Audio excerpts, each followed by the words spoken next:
আমার গোপু সোনারা রয়েছে, গোপু সোনাদেরও আজকে পুজো হচ্ছে, কারণ আমি তো সব ঠাকুরেরই পুজো করি একই সাথে। তো সেই ভিডিওটাই আপনাদের কাছে আমি সব শেয়ার করছি।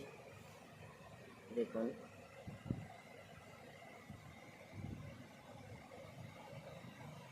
এই হচ্ছে ভগবানের ভোগ। আমরা গোটা ফল দিয়ে মায়ের পুজো দিই। প্রত্যেক অমাবস্যায় আমাদের বাড়ি মায়ের পূজা হয়। তো আমি মা সেবা এইভাবেই করি।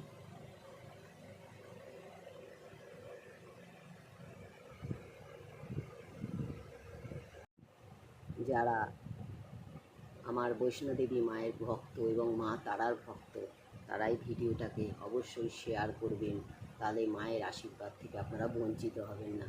এবং যারা তারা মার ভক্ত, তারা তো করবেনই অবশ্যই। জয় তারা, জয় মা।